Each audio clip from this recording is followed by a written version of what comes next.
এই যে ষ্টেডিয়ামখন আমি দেখিছো জুলাই মাহত পুলিচৰ ইণ্টাৰভিউ হ'ব ৰাতিপুৱা দেখিব ল'ৰা ছোৱালীবিলাক দৌৰি থাকে যে আমি দৌৰি পেলাই চাকৰি ল'ব লাগিব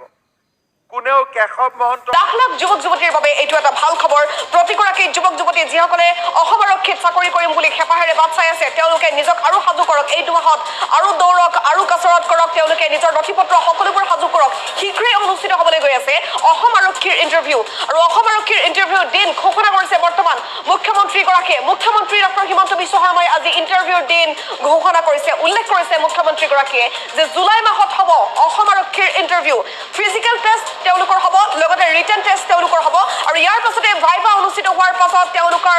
যিসকল বাছনি কৰা হ'ব তেওঁলোকৰ তালিকা প্ৰকাশ কৰা হ'ব ইয়াৰ পাছতে তেওঁলোকক আনুষ্ঠানিকভাৱে নিযুক্তি দিয়া হ'ব লাখ লাখ যুৱক যুৱতীৰ বাবে এইটো এটা ডাঙৰ খবৰ আমি জনাই আছো এনচিচিৰ যিসকল ক্যাডেট আছে যিসকলৰ এনচিচিৰ এ বি আৰু চি চাৰ্টিফিকেট আছে তেওঁলোকৰ বাবে এটা সুবৰ্ণ সুযোগ যে তেওঁলোকৰ কিছুমান মাৰ্কছ যিহেতু তেওঁলোকে এনচিচিৰ চাৰ্টিফিকেটৰ জৰিয়তে পাব সমান্তৰালকৈ যিসকলে দৌৰিব যিসকলে ফিজিকেল টেষ্টত পাছ কৰিব তাৰ পিছতে তেওঁলোকৰ ৰিটেন টেষ্ট হ'ব আৰু ৰিটেন টেষ্টত কিছুমান পাৰ্চেন্টেজ তেওঁলোকৰ এনচিচিৰ চাৰ্টিফিকেটখনৰ পৰা আহিব সকলোৱে জানে ইণ্টাৰভিউৰ দিন বৰ্তমান ঘোষণা কৰিছে মুখ্যমন্ত্ৰী ডক্টৰ হিমন্ত বিশ্ব শৰ্মাই জুলাই মাহত অসম আৰক্ষীৰ ইণ্টাৰভিউ হ'বলৈ গৈ আছে আৰু তেওঁলোকৰ ফিজিকেল টেষ্ট জুলাই মাহতে হ'ব বুলি জানিব পৰা গৈছে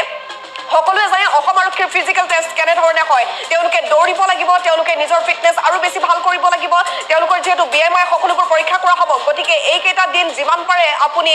ভালদৰে আহাৰ গ্ৰহণ কৰক সমান্তৰাল সপোন দেখিছে তেনেহ'লে আৰু বেছি টাইট শিডিউল কৰি দিয়ক সমান্তৰালকৈ আপুনি কচৰত কৰিব লাগিব পুৱা গধূলি যিমান পাৰে দৌৰক সমান্তৰালকৈ ৰিটেন টেষ্টৰ বাবে নিজকে সাজু কৰক আপোনাৰ জিকে নলেজৰ পৰা আৰম্ভ কৰি অসম আৰক্ষীৰ ইণ্টাৰভিউত যিবোৰ কুৱেশ্যন আহিব সকলোৱে জানে গতিকে সেইবোৰৰ বাবে নিজকে সাজু কৰক যিমান পাৰি অধ্যয়ন কৰক দিনে নিশাই পঢ়ক দিনে নিশাই আপুনি নিজকে সাজু কৰক ফিটনেছ ভাল কৰক কচৰত কৰক সমান্তৰালকৈ খাদ্য তালিকা আপোনাৰ ভাল কৰিব লাগিব অনুশীলন আৰম্ভ কৰক যুৱক যুৱতীসকলে যিসকল যুৱক যুৱতীয়ে অসম আৰক্ষীত চাকৰি কৰিম বুলি ভাবিছে যিসকল যুৱক যুৱতীৰ এনচিচি আছিল যিসকল যুৱক যুৱতীয়ে স্কুল আৰু কলেজত বা ইউনিভাৰ্চিটিত এনচিচি ক্যাডেট আছিল বা যিসকলৰ বি আৰু চি চাৰ্টিফিকেট আছে সকলোৱে জানে এনচিচিৰ চি চাৰ্টিফিকেটখন ল'বলৈ কিমান কঠিন হয় কাৰণ এনচিচিৰ ক্যাডেটবোৰে সদায় পৰীক্ষা দিহে চাৰ্টিফিকেটবোৰ ল'ব পাৰে গতিকে পৰীক্ষাত অৱতীৰ্ণ হোৱাৰ পাছত তেওঁলোকে চাৰ্টিফিকেটবোৰ পায় যিসকলৰ চি চাৰ্টিফিকেট আছে তেওঁলোকে কিন্তু সুবৰ্ণ সুযোগ লাভ কৰিব সকলোৱে জানে এনচিচিৰ চি চাৰ্টিফিকেটখনৰ জৰিয়তে কিছুমান পাৰ্চেন্টেজ আপুনি পাব পাৰে আৰক্ষীত চাকৰি কৰাৰ ক্ষেত্ৰত সহায়ক হয় সকলোৱে জানে এই কথা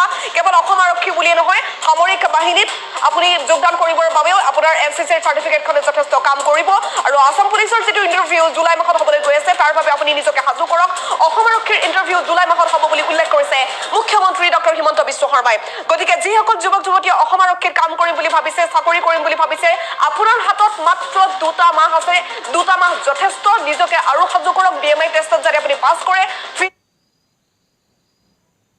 কল্প লৈছো যে 1 লাখ চাকৰি শেষ হোৱাৰ দিনাই আমি আৰু নতুন 35,000 চাকৰি আমি খুলি দিম 1 লাখৰ প্ৰতিশ্ৰুতি পূৰণ কৰাই কিমান টান আছিল আজি আৰু আমি 1,35,000ত আমি যাব খুজিছো মানুহৰ হাতত ৰেচন কাৰ্ড নাছিল আজি আমি আগত আছিল কি যে পলিটিক্যাল লিডাৰ নহলে দালালক টকা নিদিলে চাকৰি নাপায়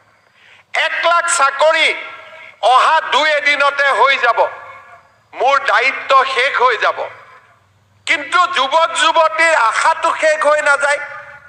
সেই কাৰণে আমি সংকল্প লৈছো যে 1 লাখ চাকৰি শেষ হোৱাৰ দিনাই আমি আৰু নতুন 35,000 চাকৰি স্কুললৈকে ঘূৰি আহিছো সকলো দিনৰ কাৰণে আমি বন্ধ লোকে চিন্তা কৰক 2 বছৰ 8 মাহৰ ভিতৰত আমি 97,000 ল'ৰা ছোৱালীক আজি আমি চৰকাৰী চাকৰি দিব পাৰিলো আৰু অকল সেয়ে নহয় চাকৰি দিয়া এটা বেলেগ কথা চাকৰিৰ লগত অসমত যিখন দালালৰ বজাৰ আছিল সেই দালালৰ বজাৰখনো আমি সকলো দিনৰ কাৰণে আমি বন্ধ কৰিবলৈ সক্ষম হলো